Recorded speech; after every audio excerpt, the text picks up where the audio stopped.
అనకాపల్లి జిల్లాలోని Devarapalli wholesale కాయగూరల market ఏదైతే ఉందో దీనికి 100 ఏళ్ళు చరిత్ర కలిగినటువంటి కాయగూరల మార్కెట్ ఇది. ఒకప్పుడు వంకాయ బరంపురం, ఒరిస్సా, ఇతర రాష్ట్రాలకు వెళ్ళినటువంటి చరిత్ర కలిగినటువంటిది ఇది. ఇక్కడ దేవరాపల్లి వంకాయ అంటే అత్యంత పేరు కలిగినటువంటి మార్కెట్ ఇది. దీన్ని ఈ రోజు దళారీలు ప్రభుత్వం నిర్వీర్యం చేసి రైతాంగాన్ని ఈ రోజు సర్వనాశనం చేసేటువంటి పరిస్థితికి ఈ రోజు పాలకవర్గాలు తీసుకొచ్చాయి. ప్రధానంగా ఈ రోజు టమాటా సీజన్ అటువంటిది ఈ రోజు వచ్చింది. టమాటా సీజన్ లో రైతులు ఎకరాకి 30,000-40,000 రూపాయలు పెట్టుబడి పెట్టి టమాటాలు పండిస్తే వాళ్ళేమో ఇక్కడ మార్కెట్ తీసుకొస్తే కొనే నాదుడే లేడు. 30 రూపాయలకి 50 రూపాయలకి టమాటాలు ఈ రోజు దళారీలు కొనేటువంటి పరిస్థితి ఉంది. ఒకవేళ దాచుకుందామంటే ఇక్కడ కోల్డ్ స్టోరేజ్ కానీ నిలువ నీడలేటువంటి పరిస్థితి. ఇక్కడ ఎండ వచ్చినా వాన వచ్చినా పశువుల కన్నా అధ్వానంగా ఈ రోజు రైతులు చూస్తుంటారు. రైతేమో ఈ దేశానికి తిండి పెట్టినటువంటి రైతు ఈ రైతుని ఈ రోజు దుఃఖ పెట్టినటువంటి కంట కన్నీరు కార్చినటువంటి పాలక వర్గాలకు రైతాంగం యొక్క ఉసురు తగులుతుందని చెప్పేసి మేము స్పష్టంగా చెప్పదలుచుకున్నాం.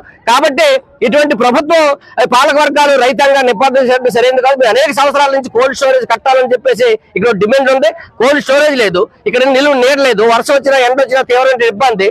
ఆశీలు మాత్రం ఈ రోజు విపరీతంగా డబ్బులు వసూలు చేస్తారు, వీళ్ళకి నిలువ నీడటువంటిది ఏర్పాటు చేయరు.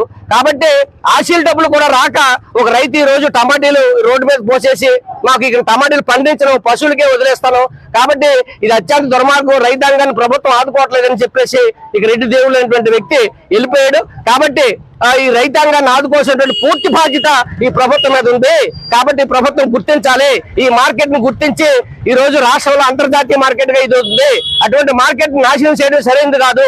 దళారీలు నివారించండి, ప్రభుత్వం కొనుగోలు చేయండి, మద్దతు ధర ఇవ్వండి, నిలువ నీడవండి, వాళ్ళు కోల్డ్ స్టోరేజ్ కట్టండి, రైతాంగానికి ప్రోత్సహించండి అని చెప్పేసి ఈ సందర్భంగా మేము తెలియజేస్తా ఉన్నాం.